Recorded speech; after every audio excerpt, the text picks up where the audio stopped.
Buenas noches. En esta tercera entrega vamos a hacer de ensayo sobre el alma. Claro, decimos ensayo sobre el alma. El título de ensayo sobre el alma, ¿qué quiere decir? ¿Por qué se buscó ese título? Buscamos ese título porque pretendemos verter no solo las opiniones del que les habla, sino en algunas ocasiones hacer también exposición de ideas que no necesariamente van a ser las mías, pero que también son grandes ideas. Y presentaremos también opiniones de grandes iniciados y incluso traeremos aquí, entrevistaremos a personajes que pueden ser de interés, todo ello en el desarrollo del alma, de la espiritualidad, intentando crear un ambiente propicio a ese desarrollo. Y además les querría decir a ustedes una cosa muy importante. Tienen ustedes que saber que cuando yo hablo y cuando yo estudio y cuando yo preparo para traerles a ustedes mi pequeña aportación, tienen ustedes que saber que yo estoy con ustedes desarrollándome a la par. Es decir, no piensen que cuando hablo en estas charlas exclusivamente intento transmitirles o enseñarles a ustedes, sino que para mí es un ejercicio en primer lugar personal. Créanme, porque es muy honesto lo que les estoy diciendo. Yo estoy, porque así lo aprendí de mis maestros, siempre dispuesto a olvidar en un segundo todo lo aprendido y volver a interpretarlo. Es decir, la auténtica sabiduría se adquiere por la capacidad de olvido más que por la capacidad de aprendizaje. Porque a menudo lo que nos impide avanzar no es la mente o el espíritu abierto, es el peso del pasado. La orientación hacia atrás, el mirar como la esposa de Lot hacia atrás y quedarse de sal, es la constante del desarrollo de la humanidad. Cuando las personas nos detenemos excesivamente en lo que hemos sido hace un segundo, hace una semana, y pasamos al convencimiento de las ideas fijas, encorsetadas, porque nos dan seguridad, hemos perdido la virtualidad, el brillo en los ojos. Nos hemos convertido en eruditos y didactas. Y créanme que yo no soy ni un erudito ni un didacta. Yo pretendo ser para ustedes y para mí mismo un revolucionario, alguien con capacidad de transformación segundo a segundo, con capacidad de regeneración desde la última uña de mi dedo izquierdo hasta el último pelo de mi cabeza. Nada es permanente en el universo y mucho menos yo. Así que en alguna ocasión también tengo derecho a cambiar mis propias concepciones si así las descubriera. Y en ese momento, con toda la honradez, les diré: miren ustedes, lo que les dije hace tanto tiempo era un error, perdónenme. Así que de antemano ya les pido anticipadamente perdón por aquellos errores que les transmita, también por aquellas cosas que aprendí mal y por aquellas cosas que no sepa explicarles, porque seguramente lo que ustedes no entiendan será responsabilidad mía. Bien, vamos a tocar hoy fundamentalmente el asunto de la muerte, su fenomenología y su naturaleza. Bien, la muerte es, como ustedes saben, la gran interrogante del hombre, porque sobre todo, más que del hombre, yo diría del ego, pero en principio del hombre. Los animales no tenemos claro si ellos comprenden lo que es el paso a otro nivel, pero nosotros vivimos todo eso con razonamiento y lo vivimos con horror. Esta es la verdad. Todos nosotros estamos absolutamente aterrorizados, aunque no lo reconozcamos. Incluso podemos decir, porque está hoy muy bien decirlo,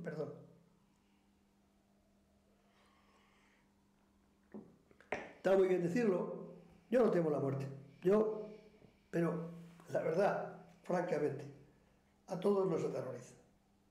Porque la muerte es un espectáculo tremendo. Todo lo que es la descomposición del cuerpo, todo lo que es el dolor que precede a la muerte. Hay gente que dice: yo no temo la muerte, temo al dolor. Pero eso no lo dice cuando está en una mesa de operaciones, cuando sabe que no va a morir. Lo dice cuando va a morir.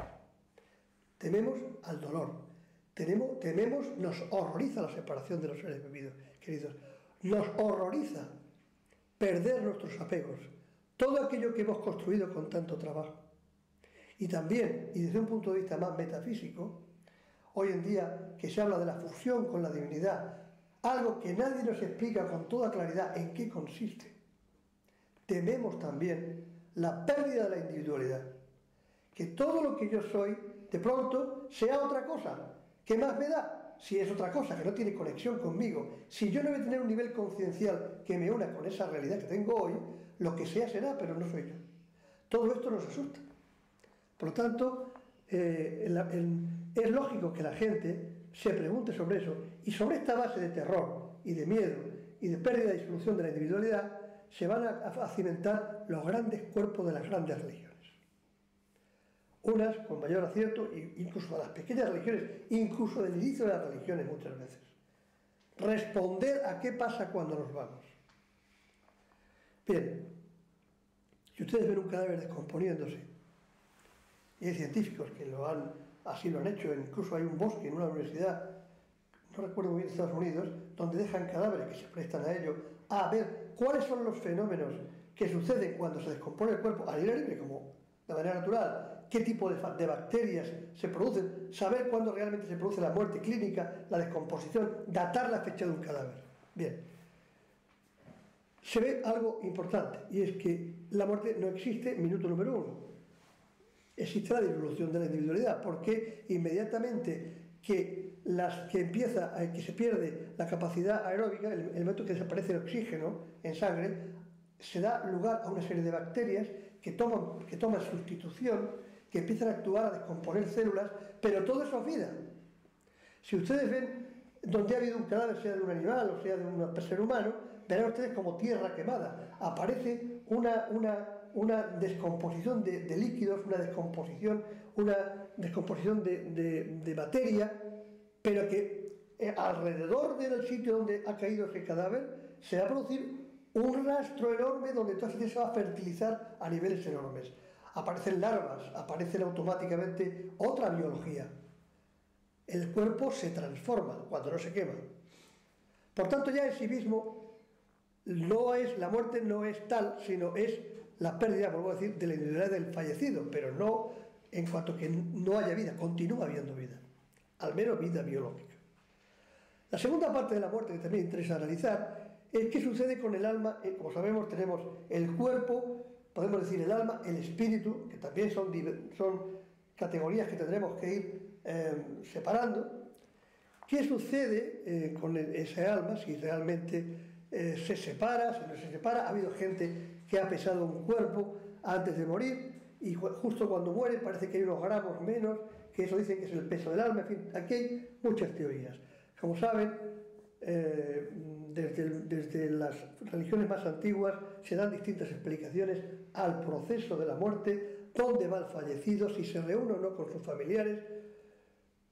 Se cuenta en las experiencias de vida más allá de la vida, que al morir han visto una serie de seres familiares, y luego se producen interrogantes que también intentaremos desvelar en sucesivos programas, porque hay científicos más cínicos, o menos, no cínicos, sino más incrédulos, que dicen no, es que al ego, a la mente le produce tal trauma a la persona morir, que se produce una serie de psicosis en el momento de la muerte que le hace ver una serie de situaciones como reales, que son puras alucinaciones.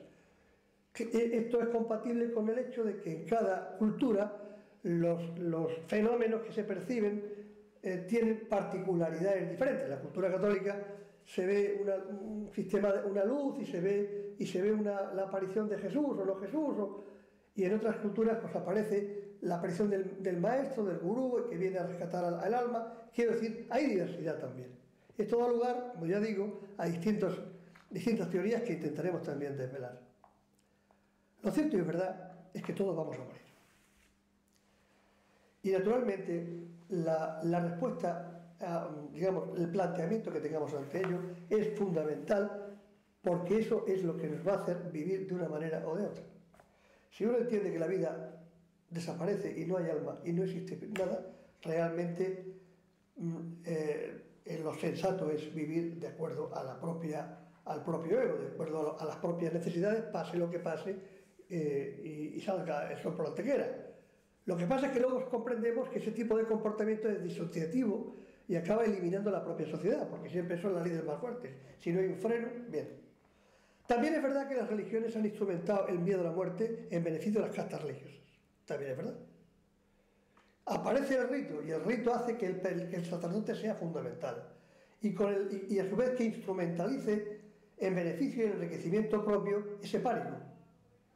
De manera que intentemos poner un poco de serenidad en todo esto y veamos qué sucede. Tenemos que saber que nosotros de momento tenemos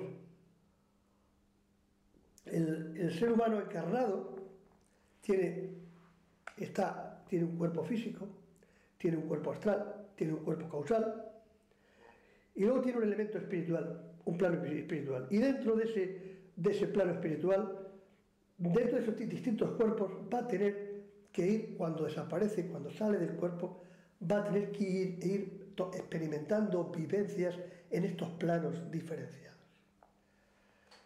Pero vivencias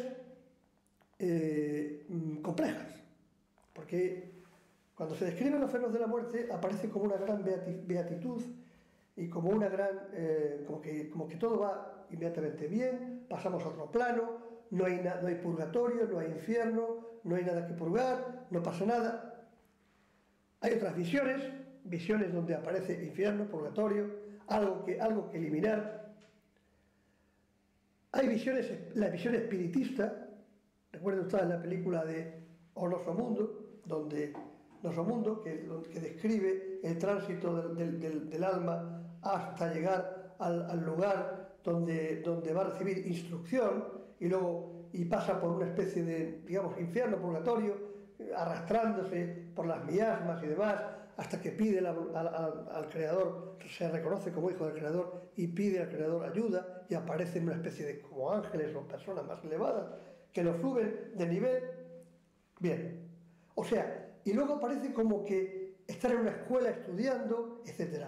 Miren ustedes, todo eso está reflejado en las grandes religiones. Por ejemplo, en el judaísmo, la persona cuando atraviesa el universo de la muerte, la barrera de la muerte, pasa a diferentes planos de diferentes niveles, planos de diferentes naturalezas, cada uno dependiendo de su apego, del apego de su alma, de su saldo contable del karma. En definitiva, en el judaísmo es así, en el budismo se plantea una situación algo diferente, pero en lo que están todos de acuerdo es visiones en las que no existen elementos de purificación, llámese infierno, como se quiera llamar, y visiones donde sí existen elementos de purificación. Evidentemente todas aquellas formas de pensamiento que eliminan el karma en el elemento del transcurso de la vida, es decir, que no aceptan la ley de acción-reacción espiritual, que no entienden que cuando uno hace algo indebido que afecta a los demás, o a la naturaleza, o a otros animales, o a sí mismo, o piensa negativamente, dañando por tanto el universo mental, no va a recibir en esta o en otra vida la reciprocidad para equilibrarlo. Cuando llegan al tema de la muerte, evidentemente de un plumazo se cargan coherentemente todos los aspectos de purificación que suponen el purgatorio, el infierno o la reencarnación kármica o todo lo que queramos ver a continuación, porque evidentemente lo han eliminado previamente. Bien, la visión que personalmente yo comparto, y se lo voy a decir a ustedes, es que sí que existe una purificación más allá de la muerte. Y no solo eso, no le llamen ustedes infierno ni purgatorio, no, una purificación. Y no solo eso, y además una purificación en 2 o 3 planos, que ahora les explicaré. Y no solo eso, sino que además uno de alguna forma es el autor de esa el responsable de esa purificación y a su vez hasta la necesita. Porque el fuego, dicho en términos metafóricos, es el elemento que se carga todas las bacterias. Y a nivel espiritual el fuego está equiparado como el elemento que restituye los desajustes. Evidentemente, aquí hemos venido a este mundo a hacer un trabajo. Ese trabajo consiste en crear un ser capaz de mirar al rostro de la divinidad, capaz de crear un yo superior. Con esa misión viene. Y si esa misión no la cumple, y no solamente no la cumple, sino que se entretiene excesivamente en lo sensual, o incluso intenta aprovecharse de los demás, o incluso de sí mismo o de los que le rodean, en definitiva, todo lo que lo aparta de su objetivo, va a tener que ser rectificado. Y ahora, dentro de eso, una vez que la persona fallece, va a tener que atravesar los distintos elementos, igual que bajó. Es decir, del físico pasará al elemento astral, del elemento astral al elemento causal, y después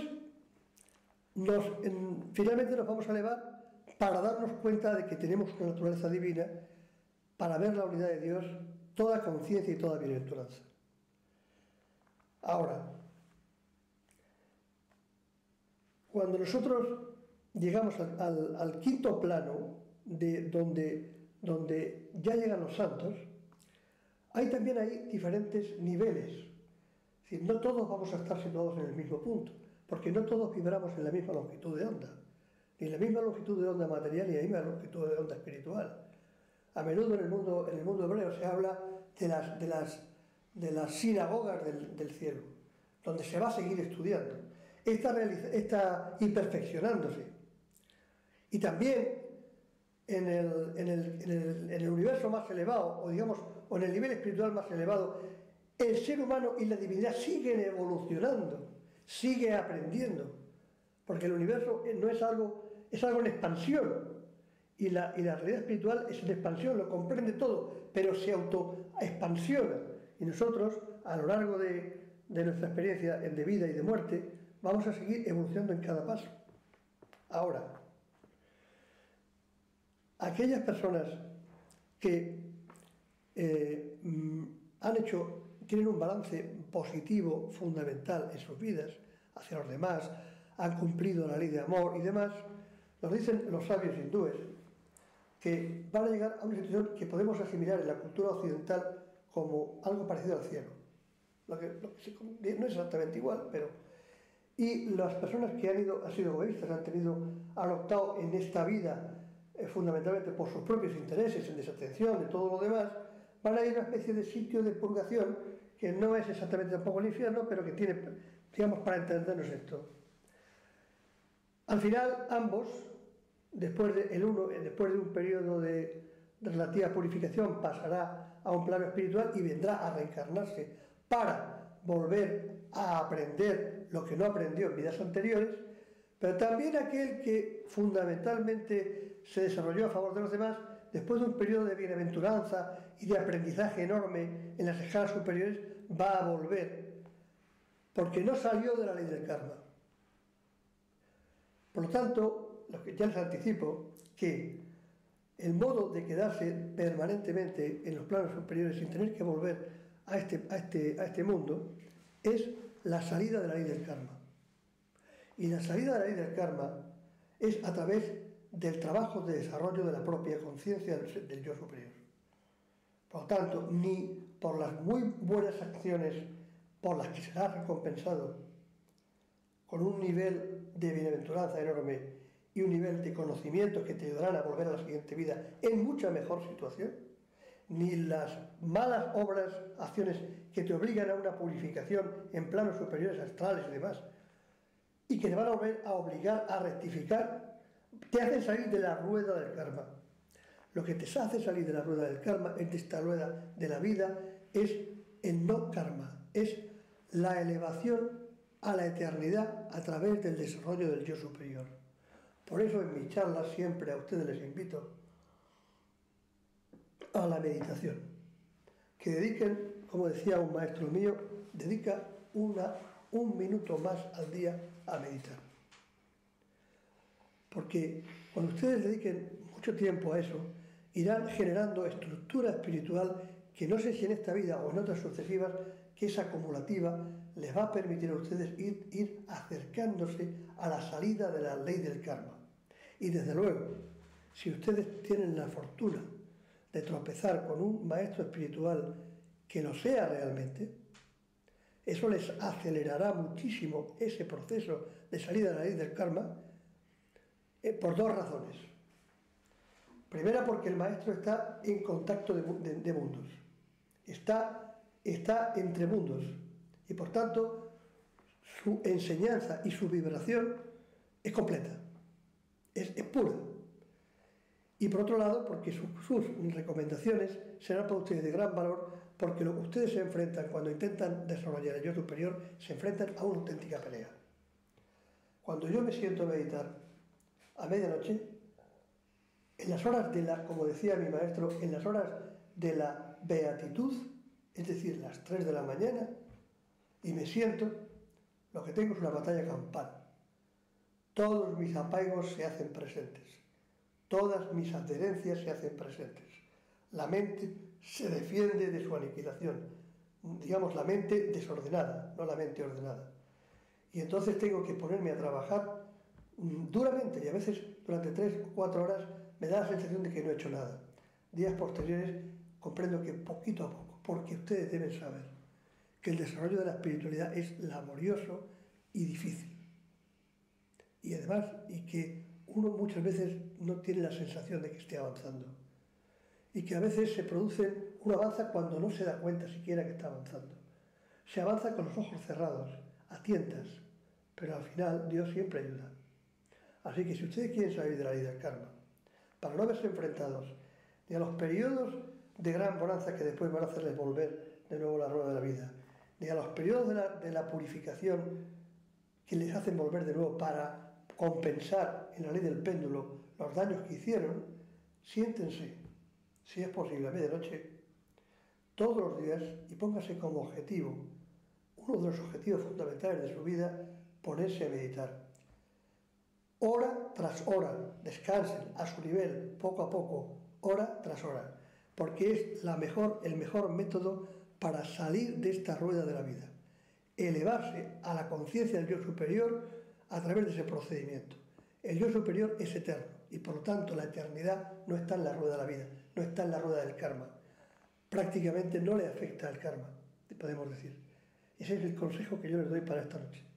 Comprendo que no es fácil y a su vez lleven, como les he dicho en otras charlas, lleven una vida amorosa para los demás, para sí mismos, respetuosa para los demás, para sí mismos.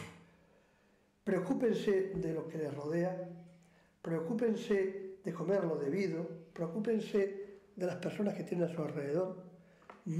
Procuren no tener en su mente pensamientos de negatividad, porque los pensamientos de negatividad, los pensamientos negativos, son dardos destructivos de primera potencia. Les voy a poner un ejemplo.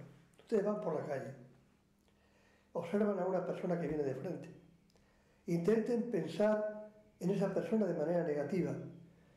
Si ustedes hacen la experiencia y piensan de él, pues no sé, pues que es algún asesino, que es una persona mala, que es una persona tal, ustedes podrán experimentar, si se fijan o se sientan después con él en el metro, que los mira mal. Él ha recibido, sin darse cuenta, ese efecto. Cuando yo pienso mal de alguien, produzco una fuerza de primera magnitud que afecta muy directamente a la estructura de esa persona. Decía un gran sabio con el que yo pude estudiar, decía, lo mejor que hay hablando de feminidad y hablando de sexualidad y hablando de dignidad de la mujer, decía, lo mejor para mirar a una mujer que no se respeta a sí misma, o un hombre que no se respeta a sí mismo, es mirarlo transmitiéndole su divinidad, es decir, lo miro como lo miraría Dios. Y automáticamente creo en él, genero en él o en ella una fuerza positiva que lo transforma. Y podemos encontrar hasta una sonrisa de vuelta. En la casa, constantemente. ¿Cuántas veces los conflictos familiares nos llevan a crear auténticas bombas de relojería, auténticas explosiones, cargas negativas?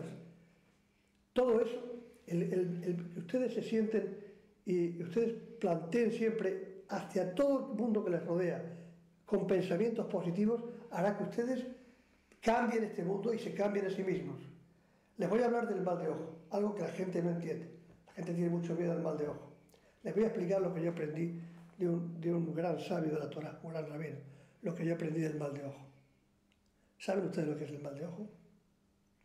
El mal de ojo es el mal deseo que yo tengo para mi vecino que revierte sobre mí.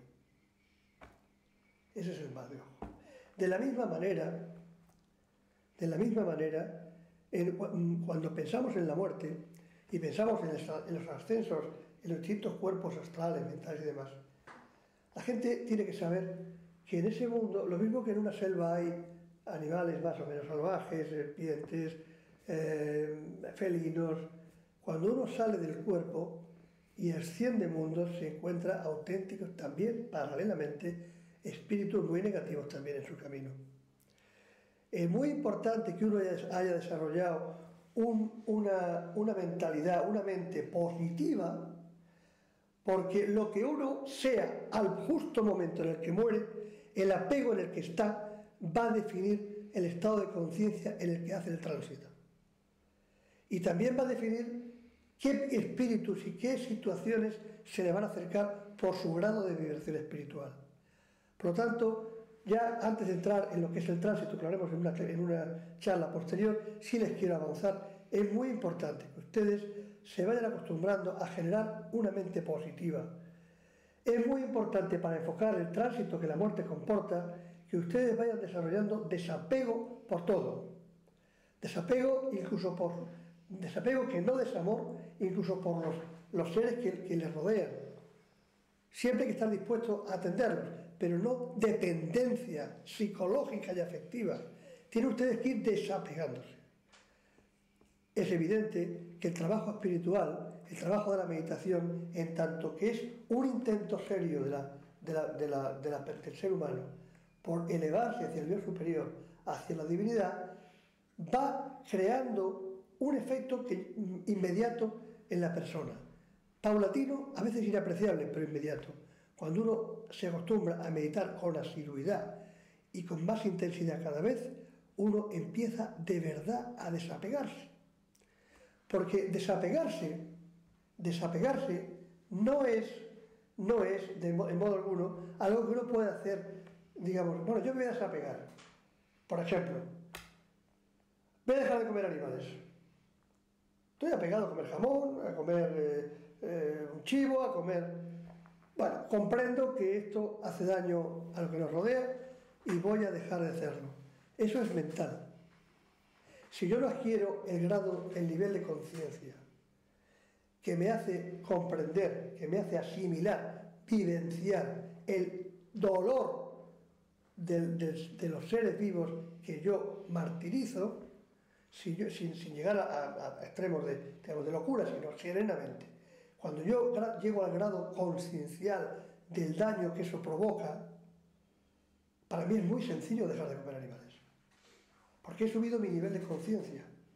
Automáticamente me desapego. Cuando yo empiezo a respetar a todos los seres humanos y por supuesto a las mujeres también, en mi vida personal y sexual dejo de ser un depredador o depredadora sexual. Y por tanto mi nivel de conciencia sube y como consecuencia dejo de tener comportamientos de apego. Porque lo que quiero es el bien para los demás. Porque todo lo planteo con alteridad, con entrega. Entonces, para las siguientes clases que daremos, o digamos, las siguientes charlas, es importante que ustedes aprendan que para hacer un tránsito, lo más importante es tener un trabajo de desapego previo, un trabajo de elevación espiritual previo. Esa es la mejor herramienta que yo les recomiendo que desarrollen para hacer el tránsito que explicaremos en las siguientes clases o en las siguientes charlas a continuación. Les deseo muy buenas noches y hasta la próxima.